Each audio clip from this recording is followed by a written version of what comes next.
I'm Carmen Wong-Ulrich, and on the money tonight, the great hacking heist, hundreds of millions of credit card numbers compromised, and what might be the biggest data breach of all time. Know how to protect your cash from cyber crooks, and what to do if you've been exposed.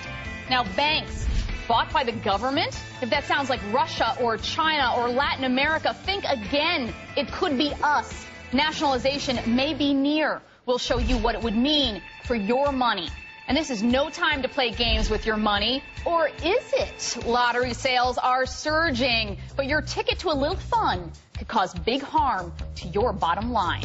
We've got a great show for you tonight. On the money desk and working for you, Jeff Son, our advocate, Jeff Taylor, our workforce guru, John Oldtimer on credit and debt, and Dr. Doug Hirschhorn on your money mindset. Together, we're here to help you make the most of your money. And first up, we celebrated yesterday, and now the president is hard at work, and our broken banks are right at the top of his to-do list. It's one of the biggest challenges facing our new president. Just how much more of our money do banks need to survive? We've already thrown hundreds of billions of dollars at their problem, but our banks keep bleeding. The value of Wells Fargo, Citigroup, Bank of America plummeting since the November election. With the banks in such bad shape, will the government need to step in and take them over? Nationalization, it's a dirty word in this country, but the government isn't going that far yet. Jeff, the government's getting close. What's going to happen? Well, I think that what they're going to do is what they did in the old days. A long time ago when I worked for the law firm, I did some work for the Resolution Trust Corporation. That was a government agency that was set up essentially to shut down bad banks, strip out the bad assets, and then move all the depositors' money to new banks, new federally chartered institutions. I think that's what Obama's going to do here. To some extent, Carmen, we're actually already nationalizing banks because we're pumping in hundreds of billions of dollars. As a taxpayer, I want to see a return on my money. So to some extent, there is some nationalization going. I'm not a socialist. I'm not in favor of it, but the reality is, until we keep on pumping enough money in these banks to keep them healthy, we're still in danger. I don't really like the idea of nationalization. Aside from it, it kind of takes us away from the core of being an American, what's about to be an entrepreneur. But there are some needs that need to be met. But I do think that we ought to consider the possibility that this might be a necessary step. But there's going to be carnage. Talent is going to leave Wall Street. Let's not make a mistake about this.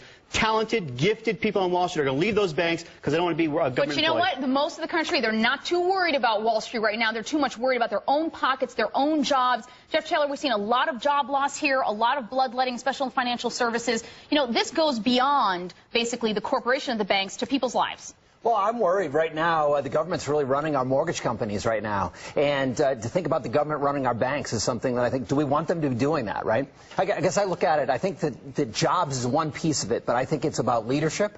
And I think we need leadership in the private sector. We've known how to do this. I think there needs to be some sort of hybrid. Wait a minute. The banks got us here. Let's be honest, guys. A lot of the toxic trash that was sold to institutions, these mortgage-backed securities, these hybrid, these credit default swaps, these synthetic CDS, CMOs, that's what got us in trouble. Let's talk about those toxic those banks assets. did such a good job. Credit and debt, my man. Right. Here's the thing.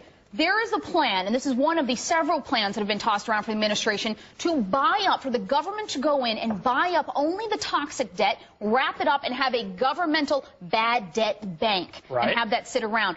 Is that a good plan? Are we going to see more lending? Are consumers going to feel more comfortable and confident with the system? I think that right now consumers don't care what the word nationalization means. I honestly believe that where my flock is concerned, the U.S. consumer, they want to know if this happens. We're sick of throwing money at banks. What will happen tomorrow that will allow me to go to a bank and take out a $5,000 personal loan? That's the question. Well, and how about this, waking up in the morning and knowing where your money is? But that's a short-sighted view. I think that the easy solution is to go in and have the government standardize everything across the board, but that's very short-sighted for what the impact's going to be to the growth of the consumer mindset. In order to send a message to these banks to do a better job, they may have to do what they did in the good old days, which is you walk in with the marshals with guns blazing, not blazing, but they walk in with guns, they walk everybody out, they shut down the bad institutions, and they help the good institutions. You have watched too many police movies. Not every bank can be saved, Carmen. Not every bank can be saved. Now, what about, here's the thing, the call to buying up all this toxic debt means that there's going to have to be forced transparency. We have been giving bailout money to banks without taking a look